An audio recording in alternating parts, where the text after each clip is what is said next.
Selamat pagi anak-anak 10 OTKP. Berjumpa lagi dengan Ibu pada mata pelajaran teknologi perkantoran. Ya, hari ini adalah pertemuan kita yang kedua, di mana pada pertemuan yang pertama Ibu sudah sedikit memperkenalkan kepada anak-anak tentang ruang lingkup teknologi perkantoran. Nah, pada hari ini kita akan membahas tentang otomatisasi perkantoran itu sendiri. Sebelumnya, Ibu berharap hari ini anak-anak semuanya dapat mengikuti pelajaran, ya, terutama untuk materi yang Ibu sampaikan hari ini dalam keadaan sehat. Nah, dan sebelum Ibu memulai menyampaikan materi ini, anak-anak semua silahkan mengisi absen pada link yang sudah pernah Ibu kirimkan kepada anak-anak, dan itu tetap masih sama. Ya, linknya sama supaya anak-anak bisa mengisi. Jangan lupa untuk hari dan tanggalnya. Ya, pertemuannya juga kalau bisa diisi. Nah, hari ini adalah pertemuan kita yang kedua. Baik anak-anak, sekarang kita masuk pada materi.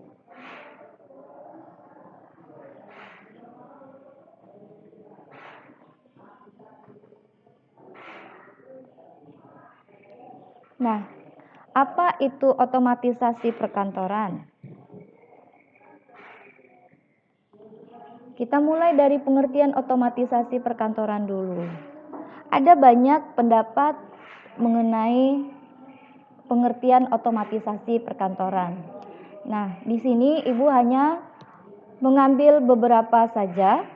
Di antaranya yang pertama, Waluyo tahun 2000 menyampaikan bahwa era otomatisasi perkantoran dimulai secara bersamaan dengan berkembangnya teknologi informasi. Ya. Nah, di mana digunakannya perangkat komputer untuk keperluan perkantoran. Lalu O'Brien tahun 1996 berpendapat bahwa otomatisasi kantor merupakan sistem informasi berbasis telekomunikasi yang mengumpulkan, memproses, menyimpan, dan mendistribusikan pesan-pesan, ya, dokumen-dokumen dan komunikasi elektronik lainnya di antara individual, grup kerja, dan organisasi.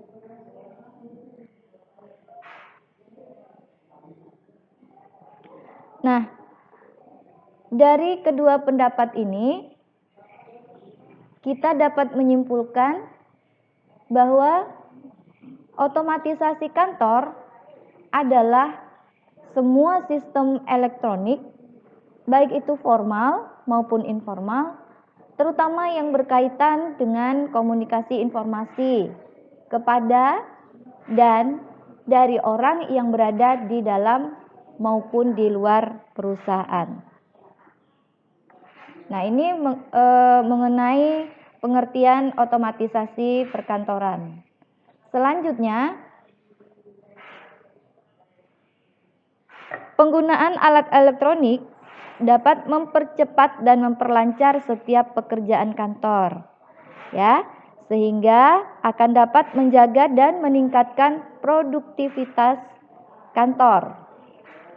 Nah, yang menjadi tujuan dari otomatisasi perkantoran, yang pertama, meminimalkan pengeluaran pada biaya.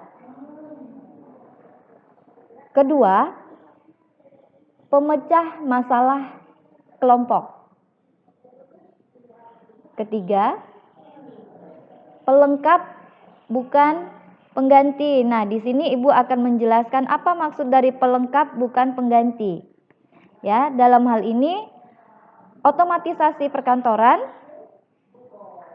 tidak akan menggantikan semua komunikasi interpersonal tradisional, ya, seperti percakapan tatap muka, percakapan telepon, pesan tertulis pada memo, dan lain-lain.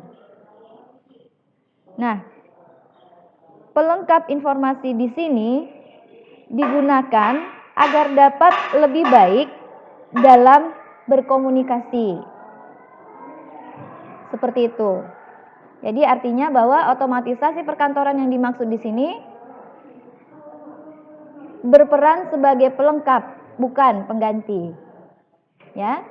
Kemudian yang keempat, penggabungan dan penerapan dari teknologi.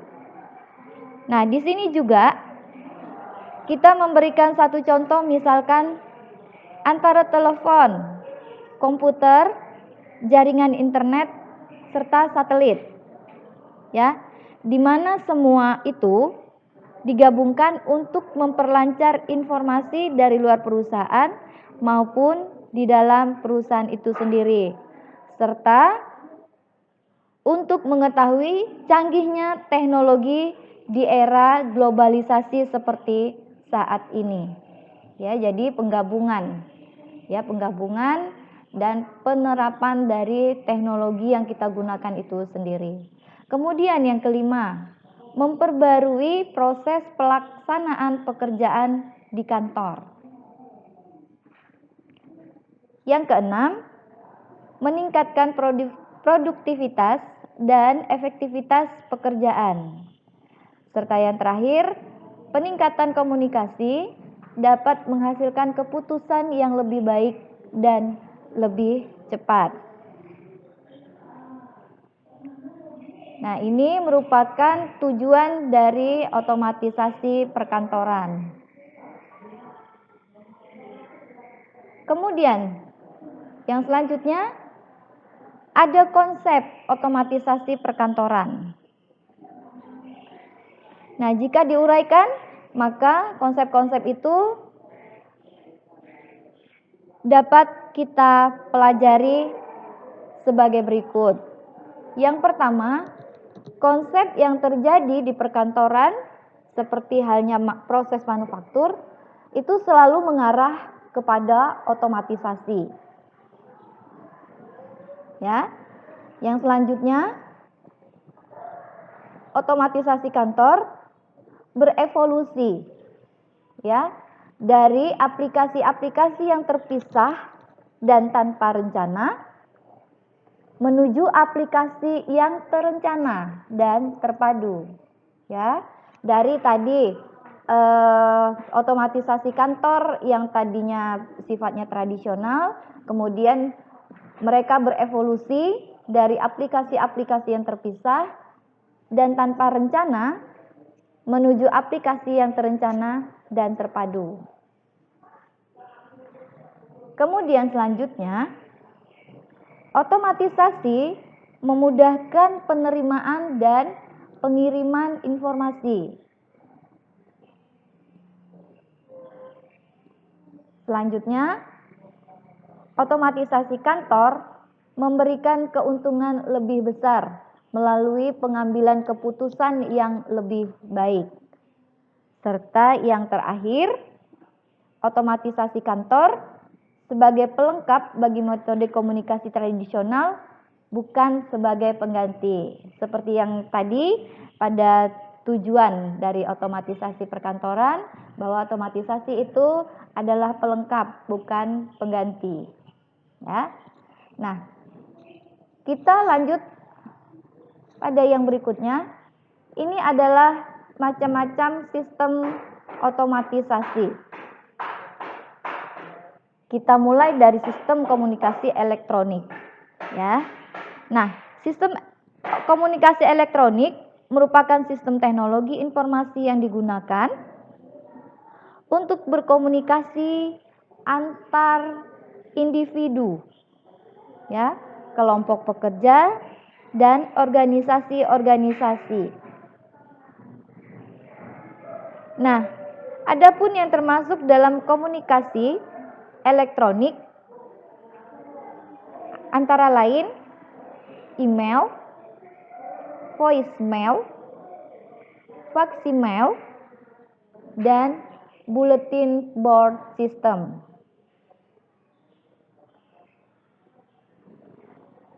Nah, sistem otomatisasi yang kedua adalah sistem kolaborasi elektronik. Nah, sistem kolaborasi elektronik ini merupakan suatu sistem yang tidak hanya berupa pertukaran komunikasi dan pesan, tetapi bagaimana informasi dan pesan tersebut digunakan untuk bekerja sama. Contoh dari aplikasi kolaborasi elektronik ini adalah teleconference, ya, teleconference dan telecommuting, ya. Nah, telecommuting ini adalah kolaborasi elektronik yang digunakan oleh pekerja yang bekerja dari jarak jauh dengan kantornya. Telekom, ya, seperti itu. Nah, kemudian yang selanjutnya adalah sistem publikasi dan pengolahan gambar elektronik. Nah, sistem publikasi dan pengolahan gambar elektronik merupakan sebuah sistem di mana pengguna teknologi informasi untuk keperluan pembuatan dokumen tercetak.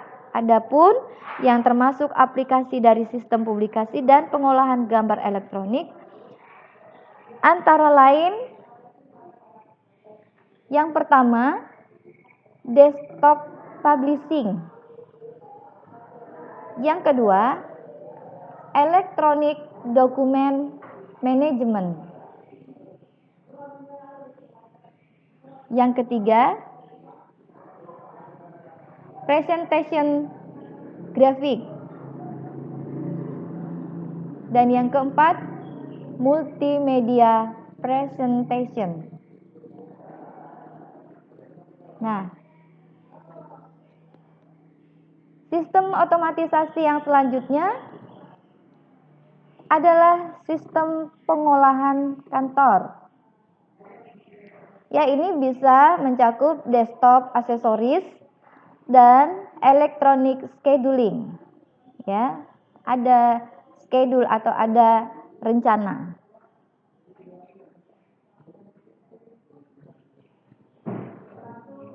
Nah, pada desktop aksesoris menyediakan alat-alat seperti kalkulator, kalender, jam, notepad, daftar nomor telepon, dan daftar jam janjian. Sedangkan pada electronic scheduling membantu pemakai sistem ini untuk mengatur jadwal kerja mereka. Artinya di sana memang sudah ada jadwal yang direncanakan. Seperti itu melalui electronic scheduling ini. Nah, sistem otomatisasi elektronik yang lain yang selanjutnya adalah sistem elektronik formal. Nah, sistem ini merupakan sistem yang didokumentasikan dengan suatu sistem prosedur tertulis.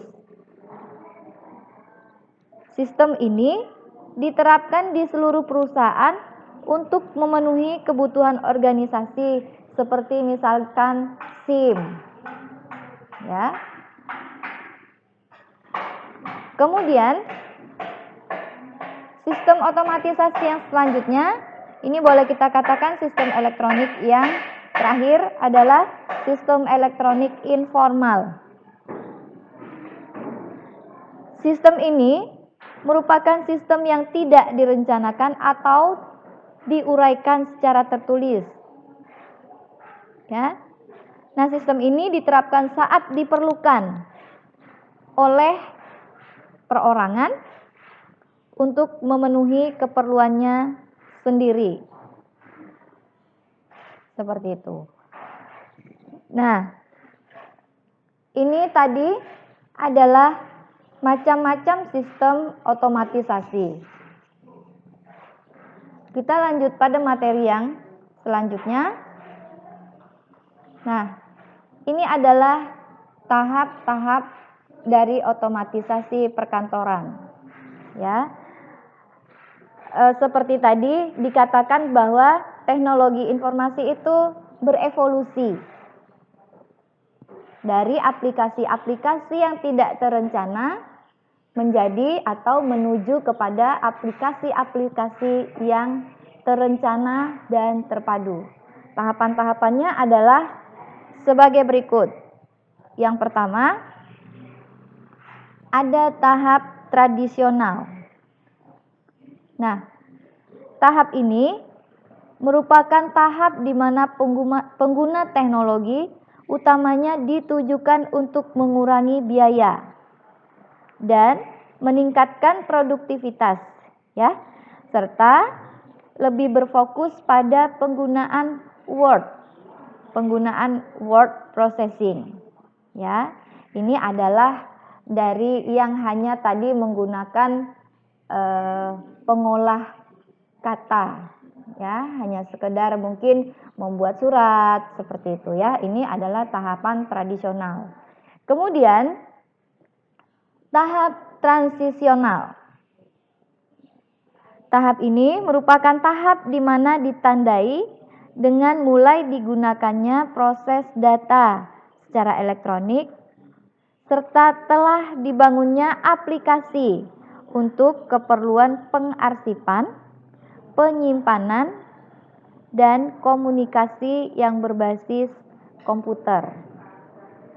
Nah, dari tadi yang hanya sekedar membuat surat, kemudian pada tahap transisional ini, maka surat yang tadi kita buat bisa kita arsipkan, bisa kita simpan, serta ada komunikasi yang berbasis komputer di sana. Ya, itu terjadi pada tahap transisional. Kemudian tahap transformasional. Ya, tahap ini merupakan fase integrasi informasi dan pematangan konsep, ya, dari information resource management yang merupakan konvergensi telekomunikasi dan informasi, ya, atau information and communication technologies. Di sini sudah terjadi sudah terdapat informasi dan sudah terjadi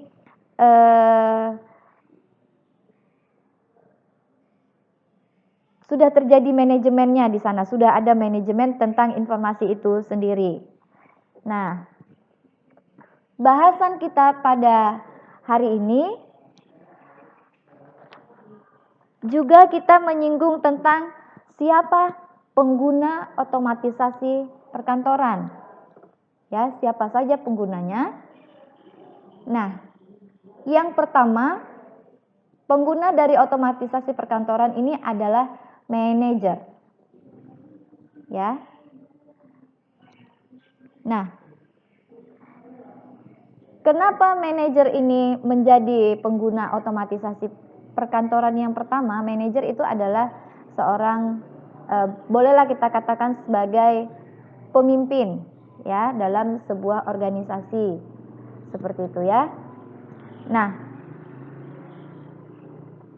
karena manajer ini merupakan orang yang bertanggung jawab mengelola sumber daya perusahaan, ya, sumber daya perusahaan terutama pada sumber daya manusianya. Nah, kemudian pengguna otomatisasi perkantoran yang selanjutnya adalah seorang profesional. Nah, di sini seorang profesional ini tidak mengelola orang, tidak seperti tadi manajer yang bertanggung jawab langsung kepada sumber daya manusianya. Nah, pada profesional ini kebalikannya. Ya, profesional tidak mengelola orang, tetapi menyumbangkan keahlian khusus. Misalnya pembeli, wiraniaga, serta asisten staf khusus manajer. Nah, secara bersamaan, profesional ini dikenal sebagai pekerja terdidik. Ya, mereka memang sengaja dididik, ya, untuk mempunyai keahlian khusus. Kemudian, pengguna otomatisasi perkantoran yang selanjutnya adalah seorang sekretaris. Nah, sekretaris di sini biasanya ditugaskan pada pekerja terdidik tertentu untuk melaksanakan berbagai tugas seperti menangani korespondensi, menjawab telepon, dan mengatur jadwal pertemuan. Jadi seorang sekretaris itu tugasnya cukup banyak. Ya, cukup banyak. Selain menangani korespondensi, sekretaris juga harus bisa menjawab telepon dan mengatur jadwal pertemuan. Jadwal pertemuan ini yang diatur di sini kita berbicara tentang jadwal pertemuan seorang manajer. Nah, kemudian yang terakhir adalah staf administrasi. Ya. Nah, pegawai administrasi di sini menggunakan otomatisasi perkantoran dalam melaksanakan tugas-tugas untuk sekretaris. Ya, seperti mengoperasikan mesin fotokopi, menyusun dokumen, dan menyimpan dokumen itu sendiri. Nah, ini adalah staf dari sekretaris, ya, staf administrasi atau pegawai administrasinya. Seperti itu. Nah,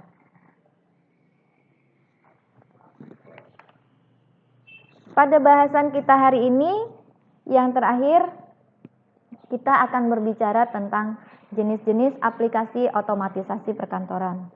Yang pertama adalah word processing. Nah, word processing ini adalah penggunaan peralatan elektronik yang otomatis melakukan beberapa tugas yang diperlukan untuk membuat dokumen pengolah kata. Ya, dokumen pengolah kata di mana dokumen yang dibuat dengan cara diketik kemudian dicetak. Artinya bahwa pada aplikasi ini kita hanya mengolah kata. Mengolah kata di sini dapat kita artikan seperti membuat surat. Kemudian dari membuat surat sampai kita mencetak surat tersebut. Nah, yang kedua, elektronik dan voicemail. Elektronik mail ini dikenal dengan email. Ya. Nah, di mana email itu adalah penggunaan jaringan internet komputer untuk mengirim, ya, menyimpan dan menerima pesan dengan menggunakan terminal komputer dan peralatan penyimpanan seperti pada waktu yang lalu pertemuan pertama Ibu sudah meminta anak-anak, ya, untuk membuat tugas. Kemudian tugas itu Ibu minta kalian kirim melalui email. Ya, ada beberapa yang berhasil dan ada beberapa juga yang tidak berhasil. Seperti itu.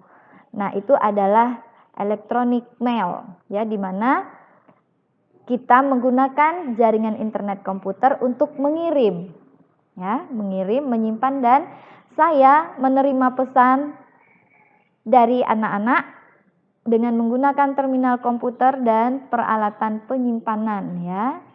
Nah, seperti itu. Nah, contoh dari alat penyimpanan ini atau penyimpanan terminal komputer ini misalnya aplikasi Yahoo Mail, Gmail, dan lain-lain.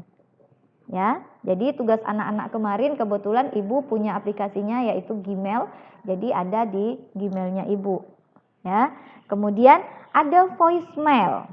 Ya, voicemail ini adalah sarana yang disediakan oleh penyedia layanan telepon kepada pelanggan untuk dapat meninggalkan pesan dalam sebuah mailbox ya apabila telepon yang dituju tidak dapat dihubungi. Nah, isi dari mailbox ini adalah pesan-pesan dapat dipanggil oleh pemilik telepon untuk mendengarkan pesan yang diterima dan telah tersimpan di dalamnya. Jadi voicemail ini bisa kita buka lagi ya. Kita buka lagi jika sebelumnya kita tidak dapat menerimanya. Nah, seperti itu. Nah, kemudian selanjutnya electronic calendaring. Ya. Nah, ini adalah penggunaan jaringan komputer untuk menyimpan dan memanggil secara atau memanggil acara yang telah ditetapkan oleh manajer yang bersifat khusus di antara aplikasi otomatisasi kantor, di mana dapat menyusun terjadinya komunikasi bukan hanya mengomunikasikan informasi. Ya. Nah, yang keempat, audio conferencing. Ya. Nah, audio ini adalah penggunaan peralatan komunikasi suara untuk membuat hubungan audio di antara orang-orang yang tersebar secara geografis untuk tujuan melakukan konferensi. Ya. Nah, pada audio conferencing ini tidak memerlukan komputer dan hanya memerlukan penggunaan fasilitas komunikasi audio dua arah. Ya. Nah, selanjutnya kalau tadi audio conferencing, maka sekarang adalah video conferencing. Nah, pada aplikasi ini dilengkapi dengan sinyal audio dan sinyal video. Berarti ada suara dan ada gambar. Seperti itu ya. Nah, peralatan televisi digunakan untuk mengirim dan menerima sinyal audio dan video. Nah, orang yang berada dalam satu lokasi dapat melihat dan mendengar suara orang yang berada di lokasi lain ketika konferensi dilakukan. Nah, kalau tadi audio hanya mendengar suara, pada video ini kita mendengarkan dan melihat, ya. Kemudian computer conferencing. Nah, penggunaan jaringan komputer. Ya, di sini kita menggunakan jaringan komputer yang memberi kemampuan seseorang untuk melakukan pertukaran informasi selama proses terjadinya konferensi. Nah, pada konferensi computer conferencing ini digunakan jaringan komputer. Kemudian selanjutnya facsimile transmission. Ya.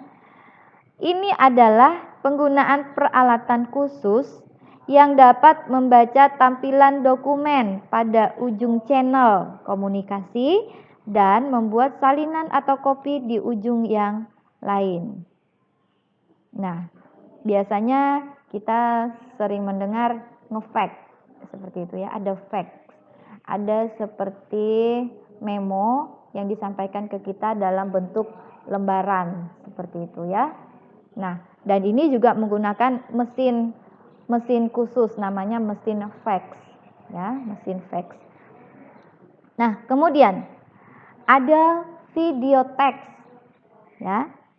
Nah, video text ini merupakan sistem otomatisasi perkantoran yang mana pengguna komputer untuk memberikan tampilan materi tekstual pada layar. Nah, materi tekstual ini dapat berbentuk naratif atau tabulasi dan disimpan dalam penyimpanan sekunder pada komputer. Nah, contoh penggunaan aplikasi Microsoft PowerPoint, ya, yaitu aplikasi yang berguna untuk seseorang yang merencanakan atau membuat presentasi atau semacam slideshow begitu. Nah, PowerPoint ini biasanya kita gunakan memang untuk presentasi. Nah, pada saat ini juga Ibu menyampaikan materi kepada anak-anak melalui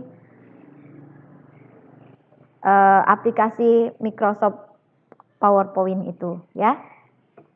Nah, kemudian ada lagi yang namanya image strong and retrieval. Ya, ini digunakan dalam pemecah masalah ketika ia diperlukan untuk melihat kembali dokumen historis untuk tujuan pemahaman masalah. Nah, dokumen yang dilihat dalam bentuk penyimpanan ini adalah microform, ya, microform yang digunakan untuk mengurangi kebutuhan kertas sampai dengan 97%.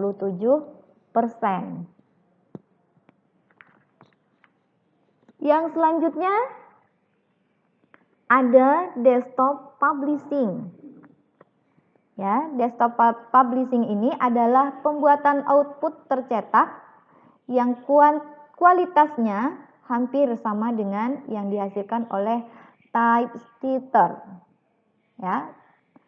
Sistem ini terdiri atas mikrokomputer dengan layar yang beresolusi tinggi, seperti misalnya printer laser dan software desktop publishing. Nah, aplikasi desktop publishing ini terdiri dari 3 area. Yang pertama, aplikasi administratif yang meliputi dokumen-dokumen yang dimaksudkan untuk penggunaan intern seperti korespondensi, laporan, dan warta. Kemudian, yang kedua adalah aplikasi teknis. Nah, dalam aplikasi teknis ini meliputi materi pelatihan seperti slide, overhead, ya, dan manual.